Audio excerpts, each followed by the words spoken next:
All right, as we started off the top of the show, students in New South Wales will soon be forced, sad to ditch puppetry and all manner of other utterly pointless subjects and instead, hallelujah, be taught the basics of English, maths and science. About time, says all the taxpayers like me and parents watching this show tonight, no doubt.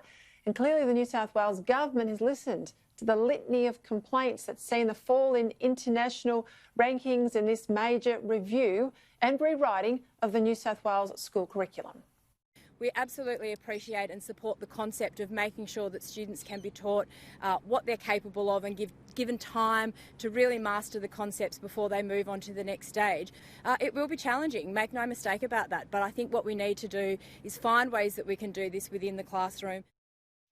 Blaise Joseph is a research fellow in education policy at the Centre for Independent Studies. He joins me now from Sydney. All right, Blaise, give it a mark. What did you make of this, we're told, 30-year shake-up of education in New South Wales? I think it's a solid C.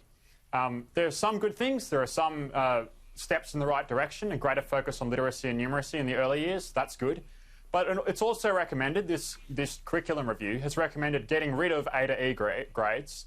It's also recommended getting rid of a time-based curriculum. So basically, from now on, the proposal is that there won't be a set standard for what students are expected to achieve in each year group. And that's very concerning because our standards are already set low enough. This is a further lowering of standards on top of that. So this review, yes, it's got some good things in it, but it's not the solution to our education woes. And it's very disappointing that the government hasn't rejected some of the really bad recommendations out of this review. I've got to underscore the points I made at the top of the show. We're 16th in the world in reading. We're 29th in the world in maths. We're 17th in science. We say over and over and over we want to be a clever country. Well, we can't be a clever country if we've got this crowded syllabus. And in the surveys, it was interesting that 94% of teachers, and they're at the coalface, they say there's just too much in the school curriculum. Go back to that point you made then about this time-based passage from one year to another, I presume. What does that mean? Does it mean that a kid can go from grade 4 to grade 5 within, say, a matter of months, and another student might take 2 years? Is that what they mean? Yeah, basically they expect teachers to be teaching multiple year groups in the same class. So to be teaching multiple syllabi, so students are studying different syllabus while in the same classroom. So that's just not practical. And what it does mean is that it's a lowering of standards because we're not saying that by age 6 you need to have certain abilities around literacy and numeracy. So it's a dumbing down of the curriculum in that sense.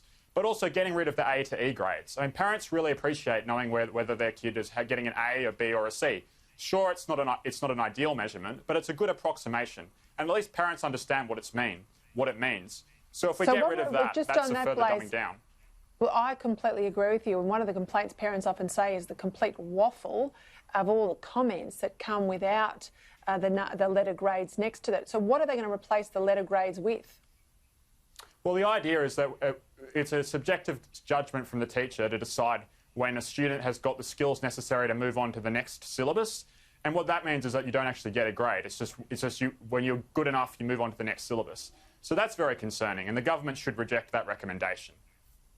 I think you're getting pretty generous there with your C grade. I'm marking it down even more as we're talking.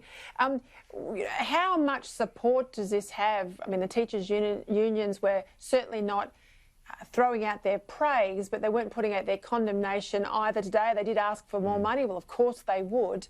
What do you think are the most important reforms that are in the package today? And what are the ones you think that are above what you've just spoken about now that they need to walk away from?